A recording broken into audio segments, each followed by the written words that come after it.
Thank you, Professor. I can only apologize for the urgency of this. But, given the nature, I think you'll understand why this matter cannot wait.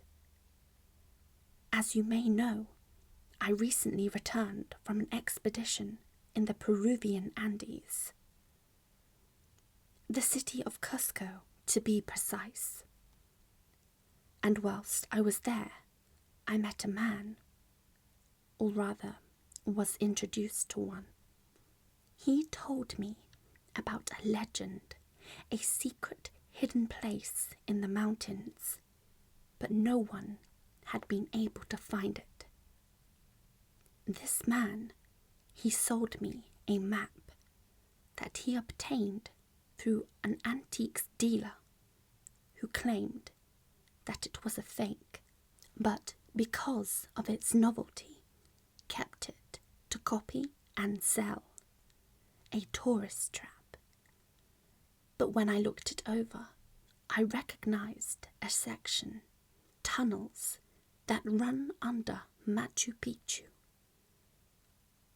I was certain that I had been there before, so I matched it up with another map, an official one that has been investigated. And lo and behold, take a look at this.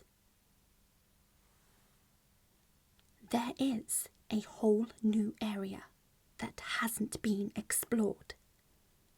The start of these tunnels are approximately 500 feet in and west of the earthquake fault. Now, given that Machu Picchu measures an incredible 116 square miles into the Peruvian Andes and 7,900 feet above sea level, this gives a vast amount of underground that has never seen the light of day. Well, I don't know what they would have kept down there. The already existing tunnels suggest a use for storage for the Incan people, both as a community and most likely for the higher-ranking elders.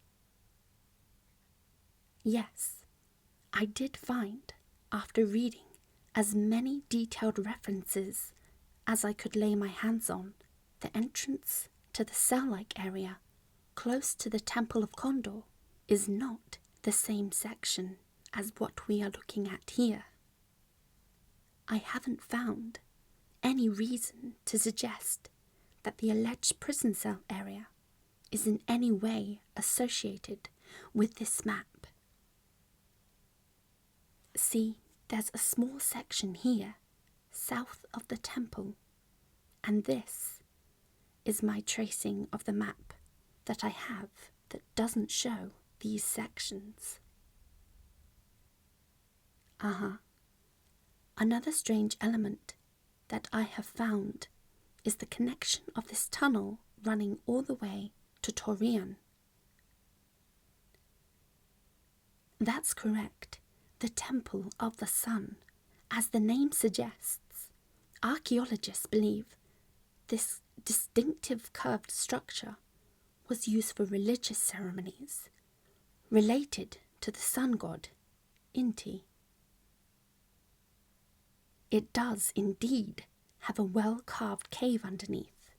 For a long time, it was widely accepted that this was a mausoleum for royalty.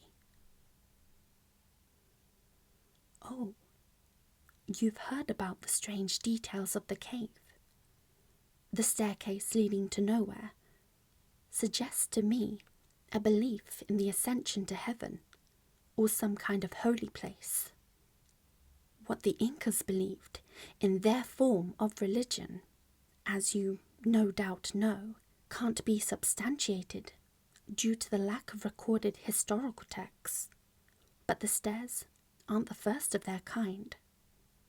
The stairway to heaven on Tianmen Mountain in China's Hunan province, the Lion Rock of Sri Lanka, the elaborate stepwell of Chandwari in India is quite the spectacle. I've come to ask you to assemble your team to assist with the dig. I have already arranged for visas and flights back to Peru 2 days from now. I've been to the site, but I require expertise and quick excavation of the site. We'll have to work through the night. By my calculations, that will give us somewhere in the area of 12 hours to locate the entrance. I don't want to risk any damage to the interior of the temple. I will require the foundations to be secured, limiting potential caving in of the upper level of the stone or soil. I haven't been able to determine where one ends and another begins.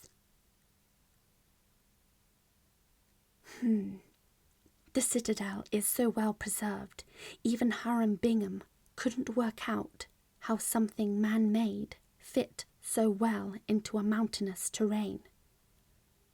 When Bingham encountered Machu Picchu, he was looking for a different city entirely.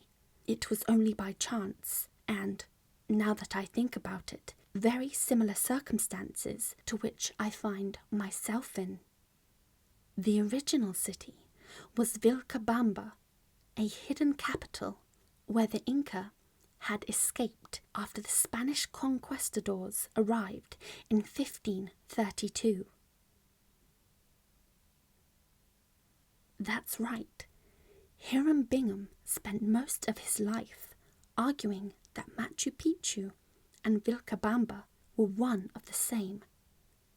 It wasn't until after his death in 1956 that the real Vilcabamba was found, but built 50 miles away in the jungle. Now, as for our gaining access to the top of the mountain, I believe that the best chance for us to do it without disturbance would be to charter a helicopter. Yes, I understand. That has a risk of garnering attention, so I will order the pilot to fly 20,000 feet above the mountaintop before we descend. And I suppose that now is as good a time as any to say that we will need to do this via aerial rappel. Are your team trained to use these methods to gain entry of hard-to-reach places? If not, this could prove difficult to perform. Good. I am glad you've trained them for all possibilities. Here, I have the details of the flight I have booked us on, which leaves from the private airport of Lord Helmsley, a mile away from his estate at Loxington Manor. I've included a map of how to get there. We leave at 0400 hours on Thursday.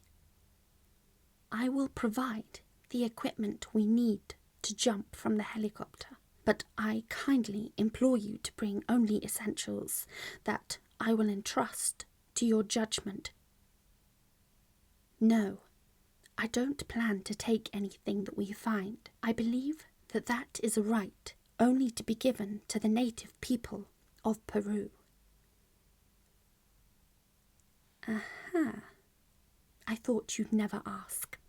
And the answer is here, the sun mark on the original map. Yes, it looks like nothing more than a decorative detail, except for this. The triangle encompassing the depiction of the sun. It has been found to represent the presence of a room. What if the Incans were hiding something deep in the mountain? What if that was the reason they set up camp there to protect whatever it is, buried and long since forgotten, blown away into the sands of time? It would be one of the biggest ancient finds since Howard Carter broke the seal on the tomb of Tutankhamun in 1922. I don't have any idea of what to expect once we're down there, but one thing I'm certain of is that The sunroom was important enough to have not been forgotten even after 600 years.